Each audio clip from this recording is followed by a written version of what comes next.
What's up mga ka-agri? Antibiotic na hindi effective? Duda ako dyan.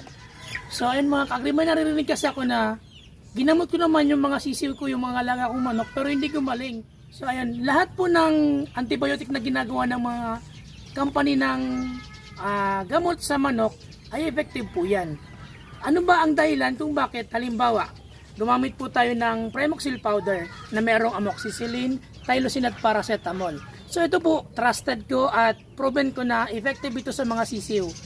Ngayon, bakit may iba na nagsasabi na ang Primoxil powder hindi effective? Ito po ang unang dahilan. Kasi po, may mga bakterya lang pong nagagamot or napapatay or nasusolusyonan ang amoxicillin, tylosin na antibiotic. Kapag po hindi kayang alisin ng amoxicillin at tylosin ang mga bakterya sa ating manok, hindi po talaga yun gagaling. Kaya wag po natin sasabihin na kung anumang product katulad ng Primoxil ay hindi effective. Kasi trusted ko na po ito at effective talaga to na panggamot sa mga upper respiratory infection or mga bacterial infection ng ating mga manok. Kaya po ang maipapayo ko sa inyo kung gumamit na po kayo ng Primoxil powder na product ng Battlecock at hindi pa rin gumaling yung upper respiratory infection or mga bacterial infection ng ating mga sisiw at mga manok.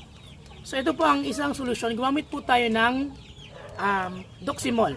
So product po ng Pharmabet na sister company ng Battlecock. So ano naman po ang kagandahan kapag gumamit tayo ng Doximol? Ito po kasi ay iba ang formulation ng ating Doximol. So ano po ba yung kagandahan ng paggamit ng Doximol? Ang Doximol kasi ay mayroong chloritetracycline HCl, doxycycline HCl, plus paracetamol, plus thiamulin H fumarate, plus vitamin B1, plus vitamin B2 and vitamin B6. So yun po. Yun po ang solusyon na binibigay ko sa inyo. Kapag po hindi talaga siya tinablan or hindi naalis ng ating Primoxil powder yung mga bacterial infections sa ating mga manok or mga sisiw, gumamit po tayo ng Doximol. At isa po sa dahilan kung bakit hindi gumagaling ang mga manok natin kapag gumamit tayo ng Primoxil or ng Doximol ay ang tinatawag nating antibiotic resistance.